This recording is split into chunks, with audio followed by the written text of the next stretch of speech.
به نام خدا. من یه توضیحی لازمه بدم خدمت دوستانی که میخوان ضرب تمپو رو به صورت آفلاین یا حضوری یا اینکه بخوان به اصطلاح پکیج رو تهیه کنن لازمه بهتون بدم و اون اینی که یه مقدار دید رو میخوام براتون بازتر کنم و آموزش ها رو براتون بازتر کنم که توجیه باشید، چون اکثرا ضرب تمپو رو در این میبینن که دوتا بندری، حالا نهایتا دوتا 6-8 ایرونی یا خودمونی بگیم غیری میزنن و دیگه آگاهی درباره ریتمای دیگه ندارن. اولا که قبل از که توضیح بدم خدمتتون، دوستان اکثرا که تماس میگیرن از اقصا نقاط کشور یا جهان تماس داریم باشون، فکر میکنم من تهران در خدمتشون هستم.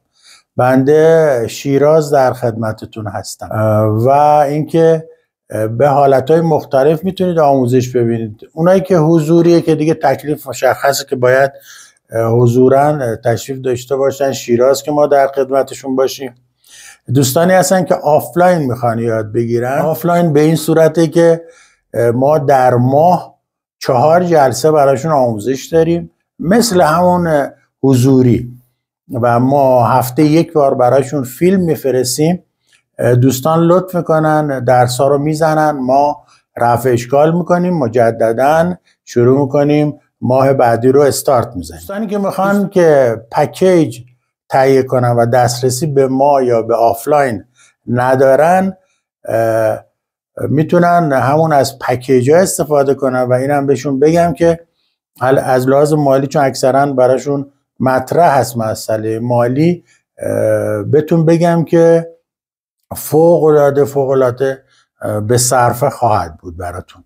عرضم به حضورتون پکیج هم به این صورتی که 0 تا 100 آموزش ها براتون ارسال میشه داخل تلگرام و شما میتونید اینو داشته باشید، هر زمانی که وقتشو دارید میتونید استارت بزنید و به این صورتی که حالا خوشبختانه یا متاسفانه دیگه ما رفع اشکال نداریم داخل پکیج ها و آموزش هم به صورت آکادمیکی هست، یعنی کتاب مربوطه است. دقیقا میدونید کدوم نوت رو میخواید بزنید و به صورت آکادمیک یاد میگیرید.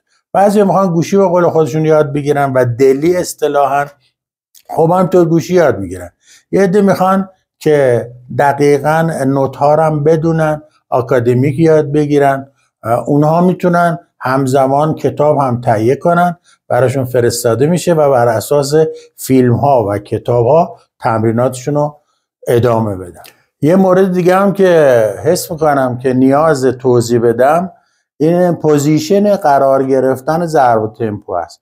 ضرب تمپو رو همینطور که دیدید یه مدل هست به صورت سنتی که بیشتر در قدیم استفاده میشد، زیر بغل میذاشتن تمپو رو پایین و ضرب رو بالا. حالا بعضی هم سلیقه داشتن به عکس این کار رو میکردن، ولی الان کلن آکادمیکش به این صورت هست که میبینید، چون اکثرا دیگه داخل برنامه‌ای که با دیجی میزنن یا کنسرت ها دیده میشه که به این صورت یه جیمبه هم بغلش گذاشته میشه، تومبا هم بغلش گذاشته میشه، به خاطر که بتونن همزمان همه به اصطلاح سازا رو با هم بزن، نخواد پوزیشن از این پوزیشن بخوام بلندشن جیمبه بزن، از این پوزیشن بلندشن بخوان تومبا بزنن.